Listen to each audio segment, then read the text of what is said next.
ভাইরে ভাই, আমি আপনাদের আবার কৃষক মানুষ হয়ে একটি কথা বলে যেতে চাই।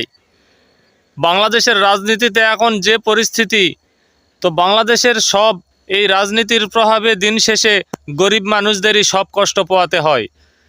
তো আপনাদের আবারও বলি, একজন বাংলাদেশের রাজনীতিতে 17 বছর থেকে বাংলাদেশের জনগণকে 10 টাকা সের চাল খাওয়াবে বলে কথা দিয়ে আবার হারে চলে গেল। আরেকজন আসে বলতেছে বাংলাদেশের জনগণকে কৃষি card, medical card, family card ইত্যাদি ইত্যাদি দিয়ে আবার উদ্বুদ্ধ করতেছে। ভাই, আপনারা দেশের প্রধান চেয়ারে বসে থাকবেন, ভালো কথা, কিন্তু গরিব মানুষদের এইরকম কথা দিয়ে কথা না রেখে এইরকম উদ্বুদ্ধ করার মানে কি? আমাদের জনগণদের যা সুবিধা হবে আপনারা সেটাই করবেন, আপনাদের কাজে পরিচয় হবে, তাহলে দেশের জনগণ আপনাদের ভালোবেসে আবার সেই চেয়ার দান করবে। তো এগুলা কথা দেওয়ার কোনো প্রয়োজন নেই, আপনারা কাজে পরিচয় দেন। তো ধন্যবাদ সকলকে।